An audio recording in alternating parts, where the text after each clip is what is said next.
ദൈവത്തിൻ്റെ അതിപരിശുദ്ധമായ നാമം മഹത്വപ്പെടുമാറാകട്ടെ. G of good ന്യൂസിലെ Christian ചാനലിലേക്ക് എല്ലാവർക്കും യേശുക്രിസ്തുവിൻ്റെ നാമത്തിലുള്ള സ്നേഹവന്ദനത്തെ അറിയിക്കുകയാണ്. എപ്പോഴും പറയാറുള്ളത് പോലെ തന്നെ ഈ ചാനൽ നിങ്ങൾ ദയവ് ചെയ്ത് സബ്സ്ക്രൈബ് ചെയ്യുകയും മറ്റുള്ളവരിലേക്ക് ഷെയർ ചെയ്യുകയും ചെയ്യുക.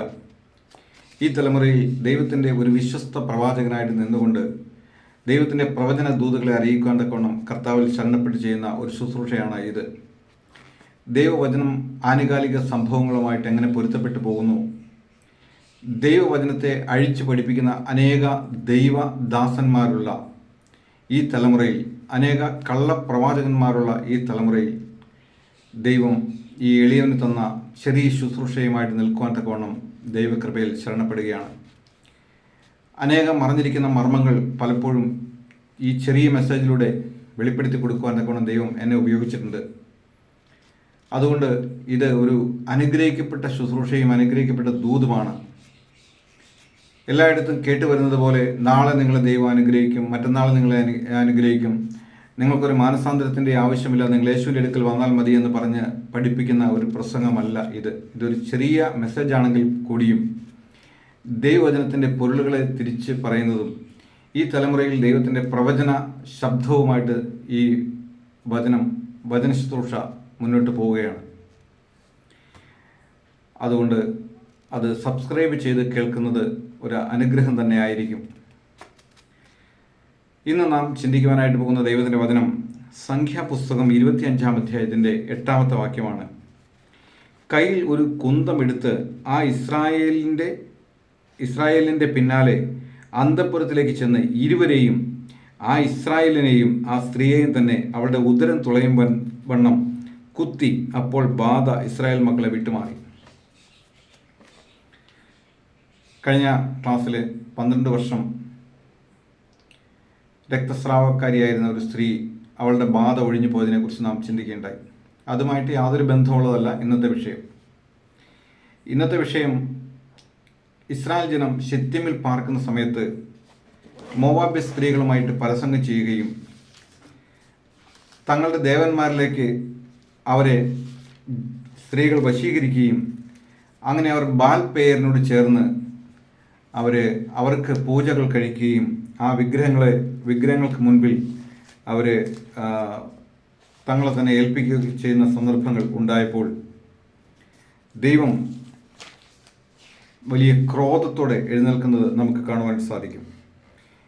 സംഖ്യാപുസ്തകം 25-ാം അധ്യായത്തിൻ്റെ 1 മുതലുള്ള വാക്യങ്ങൾ വായിക്കുമ്പോൾ, ഇസ്രായേൽ ശിത്യമിൽ പാർക്കുമ്പോൾ ജനം മോവാബ്യ സ്ത്രീകളുമായി പരസ്പരം തുടങ്ങി. അവർ ജനത്തെ തങ്ങളുടെ ദേവന്മാരുടെ ബലികൾക്ക് വിളിക്കുകയും ജനം ഭക്ഷിച്ച് അവരുടെ ദേവന്മാരെ നമസ്കരിക്കുകയും ചെയ്തു. ഇസ്രായേൽ ബാൽ പേരിനോട് ചേർന്നു. പരസംഗം മൂലം സംഭവിക്കുന്ന ഒരു പ്രധാനപ്പെട്ട കാര്യമാണ് വിഗ്രഹാരാധനയിലേക്ക് ജനം പോവുക. രക്ഷിക്കപ്പെടാത്ത വ്യക്തിയുമായിട്ട് വിവാഹത്തിൽ ഏർപ്പെടുമ്പോൾ തീർച്ചയായിട്ടും സാധാരണഗതിയിൽ ആ രക്ഷിക്കപ്പെടാത്ത വ്യക്തി, തിരിച്ചും സംഭവിക്കാം, രക്ഷിക്കപ്പെടാത്ത വ്യക്തി അവരുടെ ദേവൻ്റെയും ദേവിയുടെയും അടുക്കലേക്ക് തൻ്റെ പങ്കാളിയെ കൊണ്ടുപോകുന്നത് നമുക്ക് കാണുവാൻ സാധിക്കും. സത്യദൈവത്തെ തിരിച്ചറിഞ്ഞ ഒരുവൻ വീണ്ടും ഈ വിവാഹം മൂലം വിഗ്രഹാരാധനയിലേക്ക് പോകുന്നത് നമുക്ക് കാണുവാനായിട്ട് സാധിക്കും. അനേകയിടത്ത് സംഭവിച്ചിട്ടുണ്ട്. ചിലരെയൊക്കെ നേടുവാനും ദൈവം ഇങ്ങനെയുള്ള സന്ദർഭങ്ങളെ ഉപയോഗിച്ചിട്ടുണ്ട്. ഇന്ന് വിശ്വാസഗോളത്തിൽ വിവാഹമോചനവും പുനർവിവാഹവും ധാരാളം നടന്നുകൊണ്ടിരിക്കുന്ന ഒരു കാലയളവിലാണ് നാം ജീവിക്കുന്നത്. അതിന് എല്ലാ ഒത്താശയും കൊടുത്തുകൊണ്ട് ആത്മീക നേതൃത്വത്തിലിരിക്കുന്ന ദൈവദാസന്മാർ അതിനുവേണ്ടി ദൈവവചനത്തെ അഴിച്ചു പഠിപ്പിക്കുകയും പുതിയ ഉപദേശങ്ങൾ കൊണ്ടുവരികയും ചെയ്യുന്നത് നമുക്ക് പലയിടത്തും കാണുവാനും കേൾക്കുവാനും എല്ലാം സാധിച്ചിട്ടുണ്ട്. ഇവിടെ ഇസ്രായേൽ ജനം ശിത്യമിൽ പാർക്കുന്ന സമയത്ത് ബാൽ പേരിനോട് ചേർന്ന്, അവരെ വിഗ്രഹാരാധികളോട് ചേർന്ന് അവരുടെ ദേവന്മാരെ നമസ്കരിക്കുകയും അവർക്ക് ബലി അർപ്പിക്കുകയും ചെയ്തപ്പോൾ ദൈവക്രോധം വെളിപ്പെടുവാൻ തക്കവണ്ണിടയായിരുന്നു. 2 കാര്യങ്ങളാണ്. ഒന്ന്, അവർ പരസ്ത്രീകളുമായിട്ട്, മോവാബ്യ സ്ത്രീകളുമായിട്ട്, അന്യജാതിക്കാരുമായിട്ട് വിവാഹബന്ധത്തിൽ ഏർപ്പെട്ടു. ദൈവത്തിൻ്റെ ക്രോധം തുടങ്ങിയപ്പോൾ ദൈവം ബാധ അയക്കുവാനായിട്ട് തുടങ്ങി. ജനം മരിക്കുവാനായിട്ട് ആരംഭിച്ചു. ജനം മരിക്കുവാനായിട്ട് ആരംഭിച്ചു കഴിഞ്ഞപ്പോൾ മോശ ഇസ്രായേലിലെ ന്യായാധിപന്മാരോട് പറഞ്ഞു, നിങ്ങൾ ഓരോരുത്തരും താന്താൻ്റെ ആളുകളിൽ ബാൽ പേരിനോട് ചേർന്നവരെ കൊല്ലുവിൻ എന്ന് പറഞ്ഞു. ദൈവത്തിൻ്റെ ബാധ വന്നുകൊണ്ടിരിക്കുകയാണ്, ജനം ചത്തൊടുങ്ങിക്കൊണ്ടിരിക്കുകയാണ്. അപ്പോൾ മോശ പറഞ്ഞു, നിങ്ങളുടെ ഈ ബാൽ പേരിനോട് ചേർന്ന ഇസ്രായേൽ ജനത്തെ എല്ലാം കൊന്നൊടുക്കി കളയുക, അല്ലെങ്കിൽ ഈ ബാധ നിൽക്കുകയില്ല എന്ന് പറഞ്ഞു. അങ്ങനെ മോശയും ഇസ്രായേൽ മക്കളുടെ സർവ്വസഭയും ദൈവസന്നിധിയിൽ കവിണ്ണ് വീണ് കിടന്ന് പ്രാർത്ഥിച്ചുകൊണ്ടിരിക്കുക. ദൈവത്തിൻ്റെ ഒരു ബാധ അങ്ങ് ആരംഭിച്ചിരിക്കുക. ജനങ്ങൾ കൂട്ടത്തോടെ മരിച്ചുകൊണ്ടിരിക്കുക. ആയിരിക്കുന്ന സമയത്ത് ബാധ ഒന്ന് മാറിക്കിട്ടുവാനായിട്ട് മോശയും ഇസ്രായേലിൻ്റെ സർവ്വസഭയും ദൈവസന്നിധിയിൽ വീണ് കിടന്ന് പ്രാർത്ഥിക്കുമ്പോൾ അവിടെ ഒരു സംഭവം ഉണ്ടായി. എന്താണെന്നറിയാവോ? ഒരു മിദ്യാന സ്ത്രീയോടുകൂടി ഒരു ഇസ്രായേലിൻ ആ ജനത്തിൻ്റെ മധ്യത്തിലേക്ക് കടന്നു വന്നു. അവനിതൊന്നും ഒരു പ്രശ്നമല്ല, കാരണം അവൻ വലിയ പണക്കാരനാണ്. അവിടെ എഴുതിയിരിക്കുന്നത്, എന്നാൽ മോശയും 25:6, സംഖ്യാപുസ്തകം 25:6, എന്നാൽ മോശയും സമാഗമന കൂടാരത്തിൻ്റെ വാതിൽക്കൽ കരഞ്ഞുകൊണ്ടിരിക്കുന്ന ഇസ്രായേൽ മക്കളുടെ സർവ്വസഭയും കാണുകെ ഒരു ഇസ്രായേലൻ തൻ്റെ സഹോദരന്മാരുടെ മധ്യത്തിലേക്ക് ഒരു മിദ്യാന്യ സ്ത്രീയെ കൊണ്ടുവന്നു. ഇവിടെ ഒരു ഇസ്രായേലൻ ഒരു സാധാരണ ഇസ്രായേലനല്ല. സാധാരണ ഇസ്രായേലൻ ഇത്രമാത്രം ഒരു ദൈവസന്നിധിയിൽ വീണ് കിടന്ന് ജനം കരയുമ്പോൾ, അവരെ നയിച്ചു കൊണ്ടുവന്ന മൂപ്പനായിരിക്കുന്ന മോശ കരയുമ്പോൾ, ഒരു ഭയവുമില്ലാതെ ഒരു മിദ്യാന സ്ത്രീയെ പിടിച്ചുകൊണ്ട് വരുന്ന ഒരു ഇസ്രായേലൻ, അവൻ സാധാരണ ഒരു ഇസ്രായേലിനോ ആ സ്ത്രീ ഒരു സാധാരണ ഒരു മിദ്യാന സ്ത്രീയോ അല്ല. അതിൻ്റെ സംഖ്യാപുസ്തകം 25:14 വാക്യം വായിക്കുമ്പോൾ, മിദ്യാന സ്ത്രീയോടുകൂടെ കൊന്ന ഇസ്രായേലിന് സിമ്രി എന്ന പേര്. അവൻ ശിമയോൻ ഗോത്രത്തിൽ ഒരു പ്രഭുവായ സാലുവിൻ്റെ മകനായിരുന്നു. ഒരു പ്രഭുവിൻ്റെ മകനായിരുന്നു. ഇന്ന് അനേക വിവാഹമോചനങ്ങളും നടക്കുന്നത്, അനേക പുനർവിവാഹങ്ങളും നടക്കുന്നത് ഇങ്ങനെയുള്ള പണക്കാരുടെ മധ്യത്തിലാണ് എന്ന് നമുക്ക് കാണുവാനായിട്ട് സാധിക്കും. അവർക്ക് സഭകളിൽ ഉള്ള ദൈവവചനത്തിനൊന്നും വലിയ പ്രാധാന്യമൊന്നും അവർ കൽപ്പിക്കാറില്ല, കൊടുക്കാറില്ല. അതുകൊണ്ട് അവർക്ക് എന്തുമാകാം എന്നുള്ള നിലയിൽ അവർ കാര്യങ്ങളെ തീരുമാനിക്കുന്നു. പണക്കാരായതുകൊണ്ട് അതിനെ ചോദ്യം ചെയ്യുവാൻ സാധാരണ വിശ്വാസികൾക്ക് ധൈര്യവും തൻ്റെ ഇടവും ഇല്ല. ഇനി അതിൻ്റെ അടുത്തത്, കൊല്ലപ്പെട്ട മിദ്യാന സ്ത്രീക്ക് കൊസ്ബി എന്ന പേര്. അവൾ ഒരു മിദ്യാന്യ ഗോത്രത്തിൽ ജനാധിപനായിരുന്ന സൂര്യൻ്റെ മകളായിരുന്നു. ഒരു വലിയ ജനപ്രതിനിധിയുടെ മകൾ. അവളൊരു മിദ്യാന്യ സ്ത്രീ. മറ്റവൻ ഒരു പ്രഭുവിൻ്റെ മകൻ, അവൻ ഒരു ഇസ്രായേൽക്കാരൻ.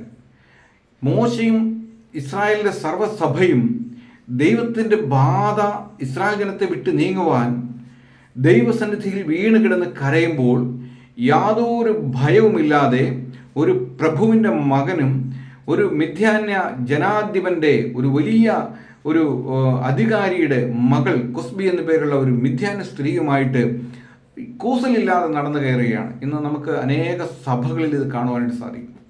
പണമുള്ളതുകൊണ്ടും സ്വാധീനമുള്ളതുകൊണ്ടും തങ്ങൾക്ക് തോന്നുന്നത് പോലെ ദൈവവചനത്തെ മാറ്റിമറിക്കുന്ന അനേക ദൈവഭൃത്യന്മാരെന്ന് പറയുന്നവരെ നമുക്ക് കാണുവാനായിട്ട് സാധിക്കും. എന്നാൽ ഈ സമയത്ത് അവിടെ നടന്ന ഒരു സംഭവമാണ് നാം 25:8 വാക്യത്തിൽ വായിച്ചത്. മിദ്യാന സ്ത്രീയെ കൊണ്ടുവന്നു. അഹരോൻ പുരോഹിതന്റെ മകനായ ഏലയാസറിന്റെ മകൻ ഫിനെഹാസ് അത് കണ്ടപ്പോൾ സഭയുടെ മധ്യയിൽ നിന്ന് എഴുന്നേറ്റു. ഇന്ന് ഇങ്ങനെയുള്ള അന്യായങ്ങൾ കാണുമ്പോൾ സഭയുടെ മധ്യയിൽ നിന്ന് എഴുന്നേൽക്കുവാൻ തക്കവണ്ണമുള്ള ധൈര്യമുള്ള, ദൈവത്തിൻ്റെ തീഷ്ണത ജ്വലിപ്പിക്കുവാൻ തയ്യാറുള്ള ദൈവമക്കൾ വളരെ കുറവാണ്. അവൻ സഭയുടെ മധ്യയിൽ നിന്ന് എഴുന്നേറ്റു, കയ്യിൽ ഒരു കുന്തമെടുത്തു, ആ ഇസ്രായേലിൻ്റെ പിന്നാലെ അന്തഃപുരത്തിലേക്ക് ചെന്ന് ഇരുവരെയും, ആ ഇസ്രായേലിനെയും ആ സ്ത്രീയെയും തന്നെ അവളുടെ ഉദരം തുളയുമണ്ണം കുത്തി. അപ്പോൾ ബാധ ഇസ്രായേൽ മക്കളെ വിട്ടുമാറി. ബാധ കൊണ്ട് മരിച്ചു പോയവർ 24,000 പേര്. 24,000 ആളുകൾ മരിച്ച ഒരു ബാധ. ഇനിയും കൂടുതൽ മരിച്ചേനെ.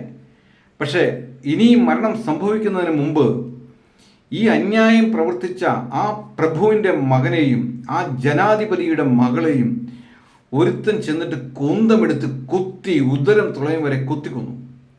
ദൈവത്തിനത് ഭയങ്കര സന്തോഷമായി. കാരണം ദൈവത്തിൻ്റെ ക്രോധം, ദൈവത്തിൻ്റെ തീഷ്ണത ഫിനെഹാസ് എന്ന് പറയുന്ന ഒരു ദൈവമകൻ എടുക്കുവാൻ തക്കവണ്ണം ഇടയായിട്ട് തീർന്നു. അവിടെ അതോടുകൂടി ബാധ നിന്നുപോയി. ദൈവജനത്തിൻ്റെ മധ്യത്തിലേക്ക് യാതൊരു ഭയവുമില്ലാതെ അന്യായം കാണിച്ച് ദൈവവചനത്തെ അഴിച്ച് പഠിപ്പിച്ചു കൊണ്ടുവരുന്ന ദൈവഭൃത്യന്മാരുടെ മക്കൾ, പ്രഭുവിൻ്റെ മക്കൾ, വലിയ പണക്കാരൻ്റെ മകൻ, പണക്കാരൻ്റെ മകൾ, ഇവരൊക്കെ സഭയിലുള്ള ദൈവജനത്തെ തുച്ഛീകരിച്ചുകൊണ്ട് ഇങ്ങനെയുള്ള അന്യായങ്ങൾ കാണിക്കുമ്പോൾ അതിനെ ചോദ്യം ചെയ്യുവാൻ തക്കവണ്ണം ധൈര്യമുള്ള ദൈവമക്കൾ എഴുന്നേറ്റ് വരേണ്ടത് വളരെ ഈ തലമുറയിൽ ആവശ്യമായിരിക്കുന്നു. ഞാനായിരുന്ന സഭയിൽ ദൈവത്തിൻ്റെ കൃപയാൽ ഇങ്ങനെ ഒരു വിഷയത്തിന്മേൽ ഇടപെടുവാനും ഏകദേശം 1.5 വർഷത്തോളം എൻ്റെ ജോലിയെ പോലും ബാധിക്കത്തക്ക നിലയിൽ ആ വചനത്തിൻ്റെ പിന്നാലെ പോകുവാനും തക്കവണ്ണം എനിക്ക് ഇടയായിട്ട് തീർന്നു. ഒടുവിൽ അത് ആ സമയത്ത് ധാരാളം പേർ വിവാഹമോചനത്തിനും പുനർവിവാഹത്തിനും ഒരുങ്ങിയിരുന്ന ഒരു സന്ദർഭമായിരുന്നു. എന്നാൽ ഒരു അളവ് വരെ ആ സമയത്ത് അതിനൊരു മുടക്കം വരുത്തുവാൻ തക്കവണ്ണം ദൈവവചനത്തെ അതിൻ്റെ ശക്തിയോടുകൂടി നിലനിർത്തുവാനായിട്ട് ഈ എളിയവനെ ദൈവം ആ സമയത്ത് ഉപയോഗിക്കുവാൻ തക്കവണ്ണം ഇടയായിട്ട് തീർന്നു. എന്നാൽ ഇപ്പോൾ വീണ്ടും കാര്യങ്ങൾ മാറിക്കൊണ്ടിരിക്കുകയാണ്. വീണ്ടും പുനർവിവാഹവും വിവാഹമോചനവും എല്ലാം നടന്നുകൊണ്ടിരിക്കുകയാണ്. ഇവിടെ ഈ ചെറുപ്പക്കാരൻ, ഈ അഹ്റോൻ പുരോഹിതൻ്റെ മകനായ ഫിനെഹാസ്, അവനിങ്ങനെ ചെയ്തപ്പോൾ ദൈവത്തിന് അത് പ്രസാദം തോന്നി. ദൈവം അതുകൊണ്ട് അവന് കൊടുത്ത ഒരു മഹത്വമായ ഒരു കാര്യം അവിടെ പറയുന്നുണ്ട്. അതിൻ്റെ 12-ാമത്തെ വാക്യത്തിൽ, ഇസ്രായേൽ മക്കളെ ബാധ വിട്ടുമാറാക്കിയിരിക്കുന്നു, ആകയാൽ ഇതാ ഞാൻ അവന് എൻ്റെ സമാധാന നിയമം കൊടുക്കുന്നു. അവൻ തൻ്റെ ദൈവത്തിന് വേണ്ടി തീഷ്ണതയുള്ളവനായി ഇസ്രായേൽ മക്കൾക്ക് വേണ്ടി പ്രായശ്ചിത്തം കഴിച്ചതുകൊണ്ട് അത് അവനും അവൻ്റെ സന്തതിക്കും നിത്യപൗരോഹിത്യത്തിൻ്റെ നിയമമാകുന്നു എന്ന് നീ പറയണം. മോശയോട് പറയാണ്, എൻ്റെ തീഷ്ണത കാണിച്ചത് ഫിനെഹാസാണ്. ഭയന്നുപോയി ജനം, ബാക്കിയുള്ളവരെല്ലാം ഭയന്നുപോയി. ഒരു ജനാധിപൻ്റെ മകളും ഒരു ഇസ്രായേൽ പ്രഭുവിൻ്റെ മകനും കൂടി ദൈവജനത്തെ തുച്ഛീകരിച്ചുകൊണ്ട് വീണ് കിടന്ന് കരയുന്ന മോശയുടെയും ഇസ്രായേൽ ജനത്തെയും നടുവിലേക്ക് യാതൊരു കോസലുമില്ലാതെ കടന്നു വന്ന് ദൈവവചനത്തെ വെല്ലുവിളിച്ച 2 പേരെ ഫിനെഹാസ് ചെന്ന് പിന്നാലെ അന്തഃപുരത്തിലേക്ക് ചെന്ന് കുത്തി കൊന്നപ്പോൾ ദൈവം പറയാണ്, എൻ്റെ തീഷ്ണത അവൻ കാണിച്ചിരിക്കുന്നു. ദൈവക്രോധത്തിന് വേണ്ടി എരിവോട് നിൽക്കുന്ന ഒരു ദൈവദാസൻ, ഒരു ദൈവഭൃത്യൻ, ഒരു ദൈവമകൻ. അതുകൊണ്ട് ദൈവം അവന് സമാധാനത്തിൻ്റെ നിയമം കൊടുത്തു. എന്നെ കേൾക്കുന്ന പ്രിയ സഹോദര, പ്രിയ സഹോദരി, ഈ തലമുറയിൽ അനേക ആളുകൾ ദൈവവചനത്തെ അഴിച്ച് പഠിപ്പിക്കുകയും ദൈവവചനത്തെ കോട്ടിമാറ്റിക്കളയുകയും ചെയ്യുമ്പോൾ നീ ഈ സത്യവചനത്തിന് വേണ്ടി ഉറച്ചു നിൽക്കുവാൻ തയ്യാറാണോ? നിന്റെ ജീവകാലത്ത് ഒരിക്കലും ഒരുത്തിനും നിന്റെ നേരെ നിൽക്കുകയില്ല. ദൈവത്തിൻ്റെ സമാധാന നിയമം അവൻ നിനക്ക് തന്നിടും. ദൈവം വാക്കുമാറാത്ത ദൈവമാണ്. അതുകൊണ്ട് സംഖ്യാപുസ്തകം 25-ാം അധ്യായത്തിൻ്റെ 8-ാമത്തെ വാക്യത്തിൽ പറയാണ്, കയ്യിലൊരു കുന്തമെടുത്ത ഇസ്രായേലിൻ്റെ പിന്നാലെ അന്തഃപുരത്തിലേക്ക് ചെന്ന് ഇരുവരെയും, ആ ഇസ്രായേലിനെയും ആ സ്ത്രീയെയും തന്നെ അവളുടെ ഉദരം തുളയും വരെ കുത്തി. അപ്പോൾ ബാധ ഇസ്രായേൽ മക്കളെ വിട്ടുമാറി. ചില ദൈവക്രോധങ്ങൾ ദൈവസഭയെ വിട്ടുമാറണമെങ്കിൽ തീഷ്ണതയുള്ള ദൈവമക്കൾ എഴുന്നേൽക്കണം. അല്ലെങ്കിൽ ദൈവക്രോധം മുഖാന്തരം സഭകൾ ഉന്മൂലനാശമായി പോകുവാനുള്ള സാധ്യതയുണ്ട്.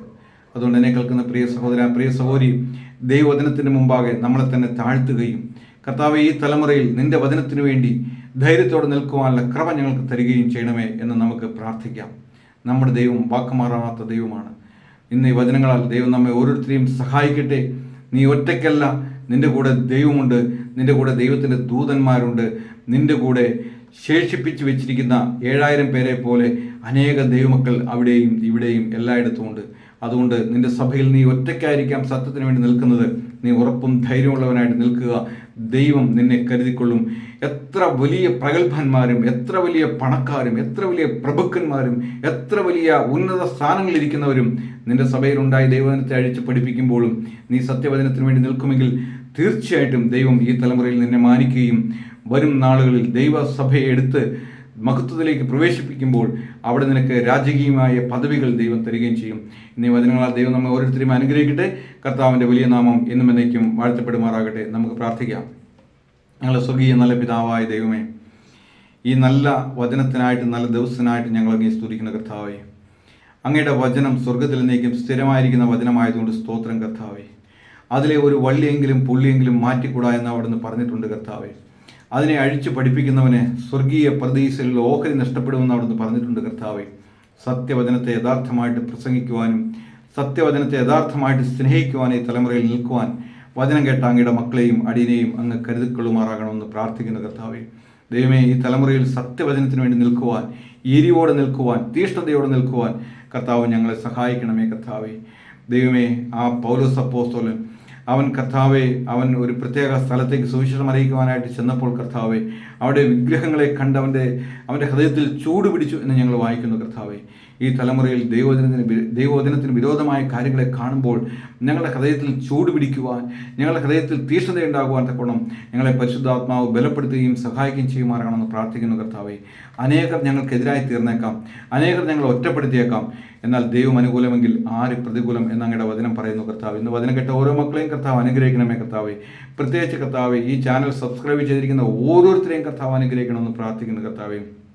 അവർ ഈ തലമുറയിൽ വിശ്വസ്തന്മാരായിട്ട് നിൽക്കുവാൻ, വിശ്വസ്തമതികളായിട്ട് നിൽക്കുവാൻ അവരെ അങ്ങ് അനുഗ്രഹിക്കണമെന്ന് പ്രാർത്ഥിക്കുന്ന കർത്താവെ. അവിടെ നിന്ന് അങ്ങനെ ചെയ്യാൻ പോകുന്നതിനായിട്ട് സ്തോത്രം കർത്താവെ. ദൈവത്തിൻ്റെ വചനം അത് വെറുതെ ആകുകയില്ലല്ലോ കർത്താവെ, അത് മുഴങ്ങിച്ചെല്ലട്ടെ കർത്താവെ. ഓരോ സഭകളിലേക്കും അത് ചെല്ലട്ടെ കർത്താവെ. ആഴമേറിയ മാനസാന്തരങ്ങൾ ദൈവസഭയിൽ ഉണ്ടാകുവാൻ തക്കോണം കർത്താവെ ഈ വചനം മൂലം ഇടവരുത്തുമാറാകണമെന്ന് പ്രാർത്ഥിക്കുന്ന കർത്താവെ. അവിടെ നിന്ന് അങ്ങനെ ചെയ്യാൻ പോകുന്നതിനായിട്ട് സ്തോത്രം, മഹത്വം എടുത്താട്ടെ. എല്ലാം ഞങ്ങൾക്ക് വേണ്ടി ജീവൻ വെച്ച ഞങ്ങളുടെ രക്ഷിതാവും കർത്താവുമായ യേശുക്രിസ്തുവിൻ്റെ അതിപരിശുദ്ധമായ നാമത്തിൽ തന്നെ ആമേൻ.